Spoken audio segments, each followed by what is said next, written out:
శంఖారావము. మన రికార్డింగ్ నెంబర్లో 88వ నెంబరు 88 అన్నమాట. 12th చాప్టర్ అయిన భక్తి యోగం ఇప్పుడు చదువుకోబోతున్నాం.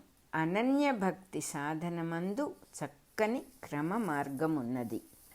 కనిపించుచున్న వారి రూపములనే విశ్వరూపుని మూర్తులుగా ధ్యానము చేయుచు, వారి ఎడల మన బాధ్యతలను నిర్వర్తించుచు ఆ ప్రయత్నమే దైవారాధనగా సాధింపవలెను. ఈ సాధన చేయుటకు దేవాలయమునకు పోలేకపోయినను విఘ్నము లేదు. దేవాలయమునకు పోవుటకు తీరుబాటు లేక తాము పనుల తొందరలో ఎగగొట్టు వారికి ఈ సాధన జరుగుచున్నది అని అనుకొనరాదు. స్వలాభమునకు చేసుకొను పనులున్నవను భ్రాంతి తీరిన వారికే ఈ సాధన. మరియు స్వలాభమునకై ఆలయమునకు పోయినను ఈ సాధన జరుగదు. ఉపదేశింపబడిన విషయమును సూక్ష్మబుద్ధితో గ్రహింపవలెను. పుణ్యక్షేత్రమునకు పోలేకపోయినను విఘ్నము లేదు. పుణ్య నదులలో స్నానము చేయలేకపోయినను తప్పు లేదు. అందరిలో దైవమును చూచి సత్కర్మము ఆచరించువారే అనన్య భక్తి సాధకులు. పూర్వం ఒక భక్తురాలు యేసుక్రీస్తును తన ఇంటికి ఆహ్వానించెను. భక్తులు, జిజ్ఞాసువులు మొదలగు వారితో కూడి క్రీస్తు బోధలను ఆమె శ్రద్ధాభక్తులతో గ్రోలెను. వారందరికీ కావలసిన ఏర్పాట్లు చేయుచు ఆమె చెల్లెలు వంట ఇంటిలో ఉండిపోయినది. బోధలు వినలేదు. క్రీస్తు స్వయముగా లోనికి పోయి ఆమెను చూచెను. నేను చేసిన ఉపదేశములను వీరు వినుచున్నారు, నీవు ఆచరించుచున్నావు కనుక నిన్ను చూచుటకు నేనే వచ్చి తిని అనెను. ఆమె అందరిలోనూ క్రీస్తునే చూచెనని అర్థము. ఆమె చేసిన సేవలు అతనికే చెందును. అంతేకాని తన దేహమునకు సేవ చేయించుకునివాడు గురువు కాదు. ఇట్టి సాధన కాక మరి ఒక సాధన ఉన్నది. వ్యక్తులలో చూడబడు దైవము పరిమిత దేహములతో ఉండును. వ్యక్తులకు అనేక గుణములుండును కనుక ఈ దైవము సగుణ బ్రహ్మము అనబడును. ఇట్టివానికన్నా అతీతముగా ఉన్న దైవము అవ్యక్తుడు, అనగా లోకములోనికి వ్యక్తము కానివాడు. కొందరి అవ్యక్తమగు నిర్గుణ పరబ్రహ్మమును జప ధ్యాన యోగాదులతో సాధన చేయుచున్నారు. అతని యందు సమాధి నిష్ఠ కుదురవలనని ఎన్నో సాధనలు చేయుచున్నారు. ఈ రెండు విధములైన సాధనలు చేయువారిలో నిజముగా యోగము తెలిసిన వారెవరు అని అర్జునుడు ప్రశ్నించెను. 1వ శ్లోకం అయిపోయింది. దానికి కృష్ణుడిట్లు సమాధానము చెప్పెను. రెండిటిలో ఏ మార్గమునైనా అవలంబింపవచ్చును. నాయందు మనస్సు సమర్పణ చేసి ఉత్తమమైన శ్రద్ధతో సాధన చేసినచో ఈ రెండు మార్గములలో ఏది అయినా ఒకటే. ఇక రెండు మార్గములకు నడుమగల తమ భేదమును నీవు కోరితివి గనుక చెప్పుచున్నాను. ఒక చోట ఉన్నాడు అని నిర్దేశించుటకు వీలు లేనివాడు అవ్యక్త పరబ్రహ్మము అగును. అతనికి ఈ సృష్టి రూపములయందువలే మార్పులుండవు. ఊహ చేయుటకు లొంగడు. నిశ్చలుడై అన్నిటియందు ఉన్నాడు. ఇల్లు కట్టకముందున్న చోటే ఇండ్లలో కూడా ఉన్నది. వానిని సాధించినను నన్నే పొందుచున్నారు.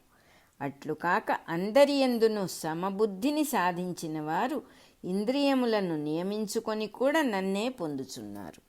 చుట్టూ ఉన్న అన్ని జీవులకును మేలు కోరుట నేర్చుకొనినచో నన్ను సులభముగా పొందవచ్చును. ఇక ఇందరిలో ఉన్న నన్ను కాదని కనులు మూసుకొని అవ్యక్త పరబ్రహ్మమును పాసింపగోరువారు ఎక్కువ కష్టపడుచున్నారు. రైలు మీద హైదరాబాదు పోవచ్చునని చెప్పినచో అట్లు కాదు, నాకు ఆ ఊరిపై శ్రద్ధ ఎక్కువ కనుక నడిచిపోయేదను అన్నవాడు కూడా చేరుచున్నాడు గాని కోరి శ్రమ తెచ్చుకొనుచున్నాడు. జీవులు దేహధారులు కనుక అంతర్యామిని దేహధారుల రూపముననే చూచుట శ్రేయము. అది మాని అవ్యక్తోపాసన చేసినచో దుఃఖమే గతి. నీ శ్రేయస్సు కోరి నేనిచ్చు మార్గమును స్వీకరింపుము. జీవులు తామాచరించు దినచర్య సత్కర్మలు మాననక్కరలేదు. వాని మంచి చెడ్డలను నాయందు సన్యసించినచో చాలును. ఆ పనుల మీద కన్నా నా మీద దృష్టి ఉన్నచో చాలును. ఇదియే అనన్య భక్తిని సాధించు యోగ మార్గము. ఇట్లు ధ్యానించుచు నన్నెవరు పూజించుచుందురో వారిని నేనే స్వయముగా మృత్యుముఖము నుండి తప్పింతును, సంసార బంధము నుండి విడిపింతును. శ్రీకృష్ణుడు ఒకనాడు నీ చుట్టూ ఉన్నవారి రూపమున నేనే కర్తవ్యం ఉపదేశింతును, నేటి నుండి నీవి సాధన చేయుము అని ధర్మరాజునకు ఉపదేశించెను. ఇంటికి తిరిగి రాగానే ధృతరాష్ట్రుడు తన్ను ఆహ్వానించెను. కృష్ణుడే ఆహ్వానించెనని ధర్మరాజు హస్తినకు పోయెను. శకుని జూదమాడమన్నను, మాయ చేసి గెలిచినను, దుశ్శాసనుడు ద్రౌపదికి మానభంగము చేయ ప్రయత్నించినను కృష్ణుని ఉపదేశముగా యుధిష్ఠరుడు మౌనము వహించెను. తమ్ములు నిందించిరి, భీముడు నీ చేతులు దహింపవలెను అనెను. యుధిష్ఠిరుడు మాట్లాడలేదు. సభలో ద్రౌపది తన మానమును కాపాడుకొనవలెనని సభవారితో బతిమాలి ఎన్నో ప్రయత్నములు చేసెను, లాభము లేకపోయెను. చివరకు ఆ సభను చూడక కృష్ణుని చూచి స్మరించెను. నమ్మరాని ఆశ్చర్యము జరిగి ఆమెకు మాన సంరక్షణము జరిగెను. కృష్ణుని ఉపదేశమును అనుసరించిన యుధిష్ఠిరుని మౌనమునకు ఫలితముగా మహాభారత యుద్ధము జరిగెను. అందు కౌరవులు సంహరింపబడిరి. యుధిష్ఠిరుడు ఇందేదియూ కోరలేదు, కాదనలేదు. చివరకు రాజ్యము సంక్రమింపగా నాకెందులకు అని యుధిష్ఠిరుడు అడిగెను. ఇది నీకోసము కాదు, ప్రజల కోసము, చిన్నవాడైన పరీక్షిత్తు కోసము. కాదనుటకు అవుననుటకు నీకు హక్కు లేదని కృష్ణుడు మరల యుధిష్ఠిరుని సాధన మార్గమున బెట్టెను. ఇట్లు ఫలితములను భగవంతున కర్పించి జీవితములను నడుపుటయే కృష్ణుడు ఉపదేశించిన సగుణ దైవోపాసనము.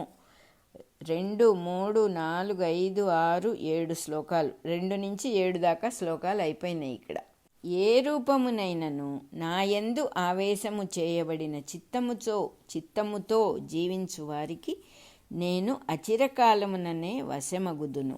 నేనే అంతర్యామి అను భావమును నాయందు ధారణ చేసి ఉండవలెను. ఏదైనా నిర్ణయింపవలసినప్పుడు బుద్ధిని ప్రయోగింపవలెను గదా. ఆ సన్నివేశమును నేనే అని గ్రహించి బుద్ధిని సమర్పణ చేయవలెను. నిర్ణయములను నేనే చేసి మీ మూలమున నడిపింతును. అప్పటి నుండి నాయందే జీవించుచుందురు.